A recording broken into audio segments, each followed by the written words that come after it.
গরম লাগতেছে। আজকে আমরা যাইতেছি রেন ফরেস্ট। এই যে বোকাচোদা কতরি যাইতেছে, এই যে দেখো সবাই আমরা রেন ফরেস্ট যাচ্ছি গাইস। তো ওখানেই দেখা হবে। তো অবশেষে ঘুরতে ঘুরতে আমরা রেন ফরেস্ট পার্কে গেটের সামনে চলে এসেছি। এখন ওরা টিকিট কাটার জন্য আমার কাছে 200 টাকা চাইলো, 200 টাকা নিয়ে চলে গেল। চলার পথে পেছনে ফিরে দেখি আমার 2 বাল পাকনা বন্ধু আসতেছে না। তো ওদের জন্য না দাঁড়িয়ে আমরা টিকিট কাউন্টারের দিকে রওনা করলাম। কাউন্টারে এসে আমাদের বাল পাকনা বন্ধুর জন্য আমার এক বন্ধু তাদের দিকে তাকিয়ে আছে। আমি বললাম তাদের দিকে তাকিয়ে লাভ নেই, তুই টিকিট কাটতে থাক।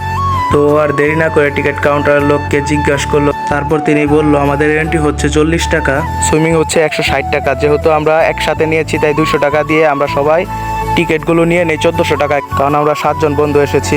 তো আমার বন্ধু টাকা দেওয়ার সাথে সাথে ওরা আমাদের টিকিটটা দিয়ে দিল। টিকিটটা পাওয়ার সাথে সাথে তাদের হাতে হাতে টিকিটটি দিয়ে দিল এবং আমাদেরও টিকিটটি দিতে গিয়ে তার হাত থেকে পড়ে গেল। কারণ আমার এই বন্ধু চিকন চাকন, তো তার গায়ে শক্তি নেই, এজন্যই তার হাত থেকে সবকিছু পড়ে যায়। তো অবশেষে আমরা হাঁটা শুরু করলাম। হাঁটতে হাঁটতে গেটের সামনে এসে গেট দিয়ে ঢোকার সঙ্গে সঙ্গে টিকিট দেখালাম। ঢুকতেই চারিদিকে খেয়াল করে দেখলাম চারিদিকে কত সৌন্দর্যে ভরা, গাছপালা সবুজ শ্যামল ভরা। পার্কটা ছিল আমাকে ঢাকা সাভারের আশুলিয়া অঞ্চলেই, নাবানা গেটের ঠিক উত্তর পাশে। চারিদিকে পার্কটা দেখার সাথে সাথে বুঝে গেলাম এটা শিশুদের জন্য তৈরি করা হয়েছিল। সর্বপ্রথম এক পাগলা বন্ধু আমার সামনে এসে দৌড় দিল।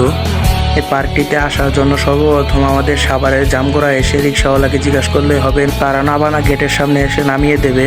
এরপর আমরা হাঁটতে হাঁটতে সুইমিং পুলের গেটের সামনে এসে পড়েছি। গেটটি ছিল পার্কের একদম শেষ প্রান্ত।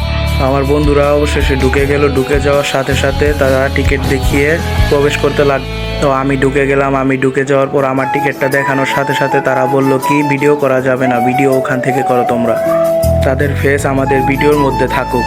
এরপর আমরা হাঁটতে হাঁটতে চলে যাচ্ছি ভেতরের দিক প্রবেশ করতে করতে চারিদিক চেয়ে দেখলাম কি অপরূপ সৌন্দর্য দেখে দেখে সামনের দিকে অগ্রসর হওয়ার পর তারা বলল এখানে গা ভিজিয়ে পানিতে নামতে হবে, গা না ভেজালে পানিতে নামতে দেবে না, কারণ তারা অনেক কিছু মেনটেন করে এই পার্টি পরিচালনা করেন।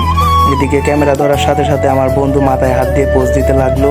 এরপর আমরা চলে গেলাম সুইমিং পুলে যাওয়ার পর আমার বন্ধুরা বলছে এখানে স্লিপ কাটতে অনেক বেশি মজা লাগে, তাই আমার কিছু বন্ধুরা ওখানে স্লিপ কাটার জন্য দৌড় দিল। ওর দেখা দেখি পরবর্তীতে আমার আরেকটা বন্ধু দৌড় দিল। সুইমিং পুলে খুব মজা করলাম। তো আজকে আর নয়, দেখা হবে আমাদের নেক্সট ভিডিওতে।